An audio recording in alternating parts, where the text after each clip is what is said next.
بسم اللہ الرحمن الرحیم۔ السلام علیکم۔ ابتدا رب العزت کے نام سے جس نے جان دی جہان دیا، اور درود و سلام محمد و آل محمد پر۔ آئیے ان کے ساتھ ناصر نقوی حاضر خدمت ہے۔ ناظرین، 27ویں ترمیم بلی تھیلے سے باہر آ گئی۔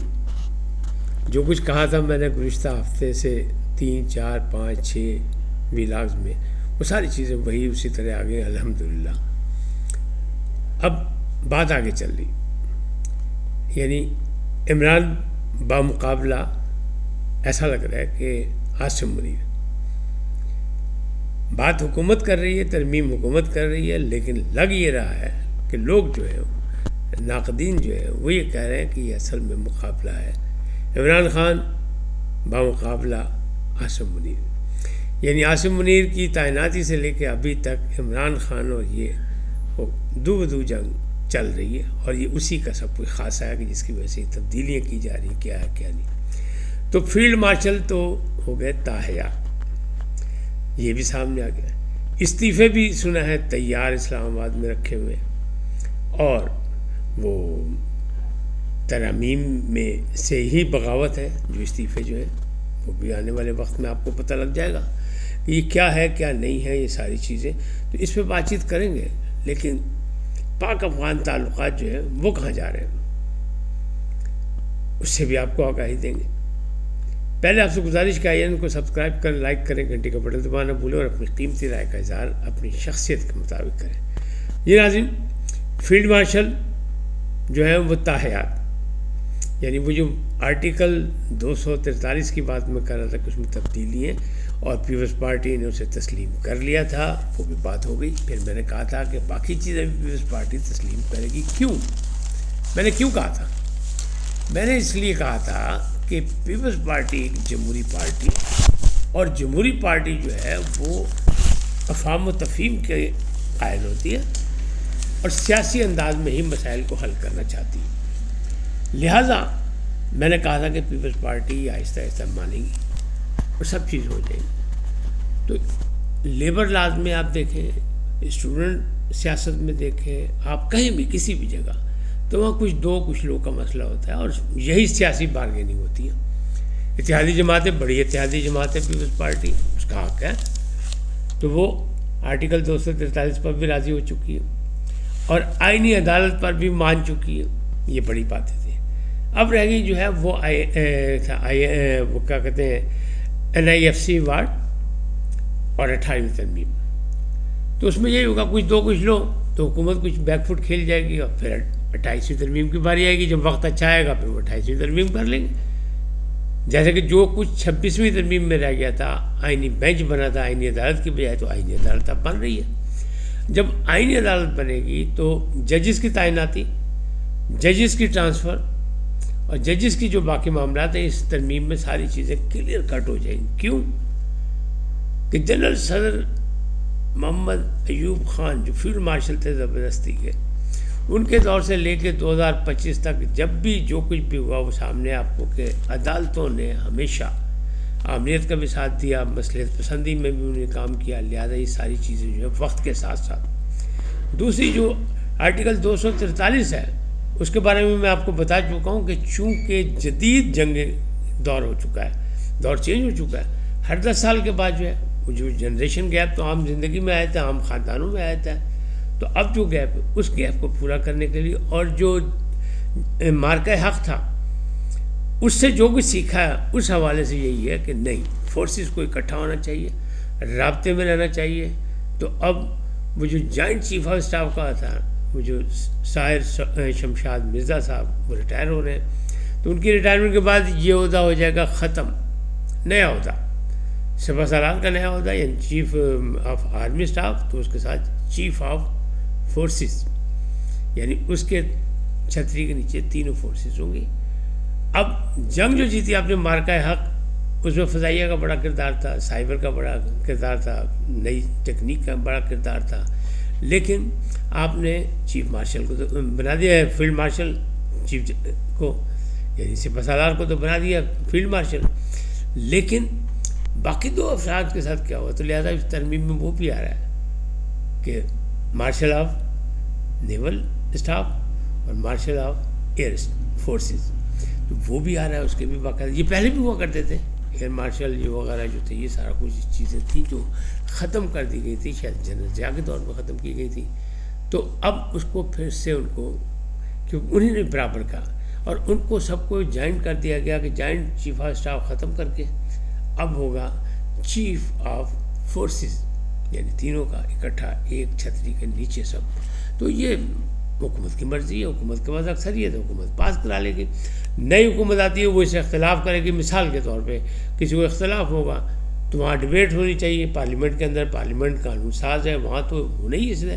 اب آپ یہ سوچیں کہ 73 میں آئین بنا، ذوالفقار علی بھٹو نے بنایا متفقہ طور پہ تمام سیاسی جماعت، تو 73 سے لے کے اگر اب تک 2025 تک صرف 26 ترامیم ہوئی ہیں آپ کے سامنے، اب 27ویں آ گئی. اگر یہ ترامیم جو ہیں وہ مسائل کے مطابق، ریاست کے مطابق، اداروں کے مطابق یہ ساتھ ساتھ ہوتی رہتی، پارلیمنٹ جو ہے اپنے قانون سازی کا کام کرتا رہتا، تو بہت سے مسائل حل ہو سکتے تھے. یعنی انصاف کی بات جو ہے، نظام انصاف پہ بہت انگلی اٹھائی جاتی ہیں کہ آئینی عدالت کیوں بنائی جا رہی ہے، اس لیے کہ جناب وہ آئینی مسائل اتنے زیادہ ہوتے ہیں کہ جو دوسرے مسائل ہیں ان کو وقت نہیں دیا جا سکتا، لہٰذا یہ کہا گیا. اور بہت سے ملکوں میں ایسی آئینی عدالتیں ہیں. تو پہلے آئینی بینچ بنا دیا گیا پی ٹی آئی کے کہنے پہ، وہ بھی میں انہیں ووٹ نہیں دیا، وہ پیچھے ہٹ گئے، بیک فٹ کھیل گئے. تو اب آئینی عدالت کی باری 27ویں ترمیم میں آ گئی. اب وزیر اعظم جو ہے وہ سپہ سالار کو نامزد کرے گا، پرمیشن جو ہے وہ جو سپریم کمانڈر ہے وہ وہی صدر مملکت ہی ہوں گے آئین پاکستان کے تحت. لیکن اب ان کو ہٹایا نہیں جا سکتا، جیسے فیلڈ مارشل بنا دیا تو اب فیلڈ مارشل کا اعزاز آپ لیں، حالانکہ اعزازی ہے، تو اس کو آئینی مطلب شیلٹر دیا جائے گا کہ اب اس کو ہٹایا نہیں جاتا. ہٹانا کسی کو ہے، اگر ان کو بنانے کے بعد فارغ کرنا ہے کسی کو، تو 2/3 اکثریت سے مواخذہ کیا جائے گا، جس طرح صدر مملکت کا ہے وہ بھی مشکل کام، یہ بھی مشکل بنا دیا جائے گا، تاکہ لوگوں میں ایک اطمینان ہو یا اعتماد پھیلے کہ جناب پاجی یہ کم نہیں ہو سکتا. یعنی جو سازشیں ہوتی ہیں، 9 مئی سے لوگوں نے سبق سیکھا کہ جو کچھ ہو رہا تھا، جنرل فیض حمید اور جو جنرل باجوہ اور جو 15-20 سال کا جو پروگرام بن رہا تھا، وہی نئے روڈ میپ کے ساتھ ہی چل رہا ہے. پھر وہی کہ اب پھر اگلا 2030 تک کا یا 32 تک کا پروگرام چل رہا ہے. لیکن جو قباحتیں آئی تھیں، جو رکاوٹیں تھیں، جو کمیاں تھیں، ان کا ازالہ کیا جا رہا ہے. تو یہ ہر سیاسی حکومت کا حق ہے، نہیں آنے والی کا بھی ہوگا. لیکن جو ہمارے دائیں بائیں جو ہمارے ہمسائے ہیں، بھارت کا مودی سرکار کا بھی موڈ ٹھیک نہیں ہوا، وہ بھی بار بار ہمیں دھمکیاں دیتے ہیں. دوسری طرف افغان جو ہے، افغان مذاکرات 3 دور ہو رہا ہے استنبول میں، لیکن وہ وعدے پورے کرنے میں ناکام ہے. طالبان حکومت جو ہے وہ کچھ بھی نہیں، کیونکہ ان کے انداز ہی کچھ اور ہے، بلکہ ٹینشن بڑھتی لگ رہی ہے، اور ٹینشن بڑھے گی تو کیا ہوگا، پھر سرحدی معاملات جو ہیں وہ گڑبڑ ہوں گے. تو اس طرح جو ہے یہ معاملات جو ہیں یہ اسی طرح آگے بڑھیں گے. لیکن اب فیلڈ مارشل تاحیات ہوں گے، ان کو یا وہ جو ہے نیول چیف نیول ہوں گے مارشل، یا جو ایئر فورس کے ہوں گے مارشل چیف ہوں گے، وہ ان سب کو جو ہے ان کے عہدے بھی تاحیات ہوں گے اگر کسی کو بنایا جائے گا، اور ان کی مراد بھی تاحیات ہوں گی. یعنی مسئلہ اپنے انہوں نے حل کر لیا جس طرح بھی ہے. ابھی لوگ یہ کہہ رہے ہیں کہ نہیں، جو تنقید کار ہیں، جو وہ یہ کہہ رہے ہیں، ناقدین یہ کہہ رہے ہیں کہ نہیں، یہ صرف ایک شخصیت کو عاصم منیر صاحب کو، حافظ صاحب کو، ان کو اوبرائز کرنے کے لیے ساری حکومت کر رہی ہے، کیونکہ اس وقت جو ہے اسٹیبلشمنٹ جو ہے عسکری یعنی طاقت ہو یا قیادت ہو یا سیاسی طاقت اور قیادت ہو، تو وہ سب اکٹھا ہو گئے، لہٰذا مل ملا کے یہ کام ہو رہا ہے. بھائی نہیں آنے والی حکومت واپس لے لیں اپنی اکثریت سے، پارلیمنٹ میں قانون بن رہا ہے تو قانون کو ختم کیا جا سکتا ہے، جیسے پیچھے کوئی شکیں ختم کی جا رہی ہیں اس طرح یہ ہو سکتا ہے. لیکن پیپلز پارٹی جو ہے وہ اتحادی حکومت ساتھ ہے، اور کچھ لوگ کی بات ہوتی رہے گی. اب میں جو بات کرنے جا رہا ہوں وہ وہی ہے کہ آئینی عدالت کے حوالے سے فیصلہ ہو گیا. امین الدین خان جو ہے وہ لگ رہا ہے کہ وہی چیف جسٹس بنیں گے. باقی جو معاملات وہ طے ہو گیا، پھر جوڈیشل کمیشن میں جائے گی بات، پھر وہاں سے ہوگی، پھر یہ ہوگا جو ٹرانسفر اور تبدیلیوں اور جو تعینات کا جو مسئلہ ہوگا وہ جوڈیشل کمیشن سے طے ہوگا، اور اس میں 2 نمائندے وہ ہوں گے جو NOC دیں گے، ایک اس عدالت کا جہاں سے جج ٹرانسفر ہوگا، ایک اس عدالت کا جہاں جج نے جا کے اپنی رپورٹ کرنی ہوگی، تو ان کو بھی اس میں شامل کر دیا ہے۔ باقی جو ہوں گے 5 7 رکنی جو ہے وہ یہ آئینی عدالت بن رہی ہے فی الحال، اور اس کے بعد جو جوڈیشل کونسل سے فیصلے ہوں گے، تو یہ ساری چیزیں آہستہ آہستہ سب کھل کے سامنے آ جائیں گی۔ تو اب وہ جو خط لکھنے والے تھے، وسیقہ نویس جو خط تھے والے جو ججز تھے جنہوں نے بڑا شور مچایا تھا، وہ پریشان ہیں۔ اسلام آباد ہائی کورٹ میں بھی لوگ وہ پریشان ہیں، اور سپریم کورٹ میں جو منیب اختر وغیرہ نے جیسے انہیں کل اشارہ بھی کیا تھا کہ اگر آئندہ ہوئے اس عدالت میں تو پھر دیکھیں گے، اس کا مقصد یہی تھا کہ شاید ہم نہیں ہوں گے۔ تو بحثوں کا تو یہ ہے کہ انہوں نے سنا ہے استعفے بھی لکھ کے رکھ لیے کہ وہ ان کے ساتھ نہیں چلیں گے، وہ کہتے ہیں ان حالات میں ہم نہیں چل سکتے جو تبدیلیاں کی جا رہی ہیں۔ تو بھائی 10 سے 12 استعفے جو ہے نا وہ سپریم کورٹ اور ہائی کورٹ سے تیار کہے جا رہے ہیں، آتے ہیں نہیں آتے، مصلحت پسندی میں وہ رہ جائیں۔ جیسے طارق جہانگیری صاحب کہہ رہے ہیں کہ میں اس وقت نہیں جاؤں گا اس لیے کہ جب تک میرا فیصلہ نہیں ہوا، اگر میں چھوڑ کے چلا گیا تو لوگ کہیں گے میں گلٹی تھا، جس سے شاید کوئی نہ جائے، لیکن تیار ہیں۔ یہ اسلام آباد کی فضا جو ہے چغلی کھا رہی کہ ایسا ہو رہا ہے۔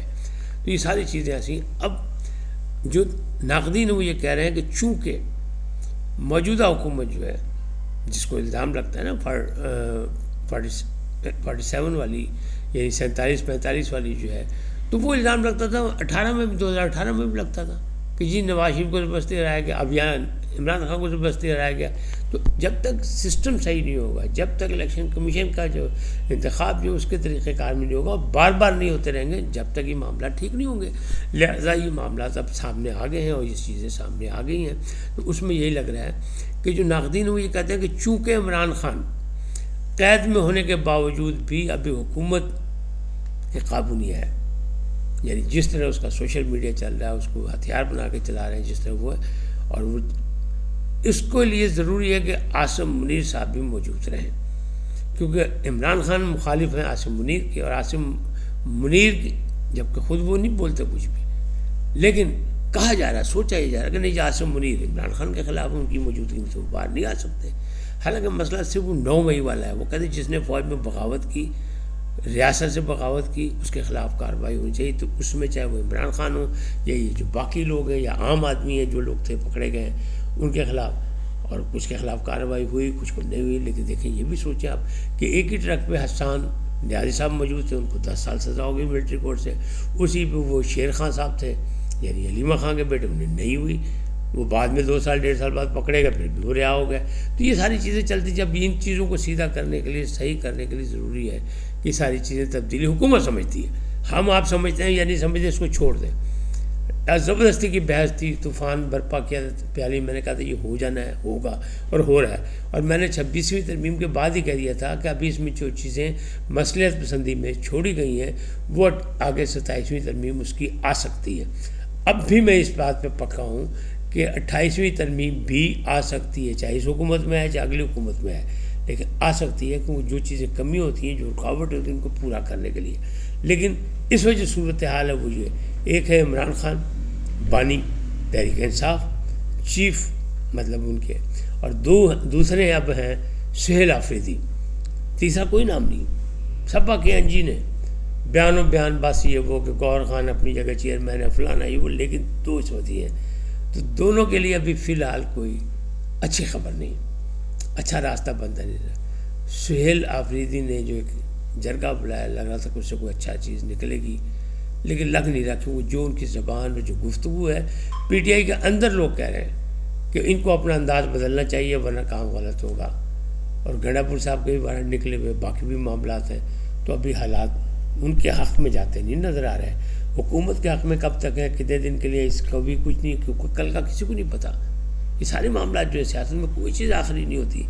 تاہم اس وقت چونکہ حکومت کے پاس اکثریت موجود ہے اور اتحادی حکومت جو ہے وہ ترمیم کر رہی ہے اور ترمیم ہوگی، اور کچھ لوگوں میں ہوگا، پاکستان پیپلز پارٹی ان کا ساتھ دے گی، اور پھر آزاد کشمیر میں وزیر اعظم تبدیل ہوگا، پھر جناب گلگت کی جب باری آئے گی وہاں بھی پیپلز پارٹی آپ کو نظر آئے گی، پھر سندھ میں بھی نظر آ رہی ہے، بلوچستان میں بھی نظر آئی۔ تو یہ مل ملا کے جناب یعنی مکہ پائی سیاسی مکہ، لیکن اس کو اب جمہوری کے یا نہیں، تو لوگ اس کو جمہوریت نہیں مان رہے، بلکہ حکومت کا خواجہ آصف تو بار بار کہتے ہیں ہائیبریڈ نظام ہے، تو بھائی یہی کمپنی چلے گی، ہائیبریڈ نظام چلے گا کیوں؟ کہ جو جمہوریت تھی جس طرح کی بھی تھی، لولی لنگڑی جمہوریت پاکستان کو ملی، اس نے عوام کو یا ریاست کو اچھے طریقے سے سرو نہیں کیا، جس کی وجہ سے یہ ہائیبریڈ نظام جو ہے وہ سر اٹھا کے سامنے آیا، اور فی الحال اس کی حمایت جاری ہے۔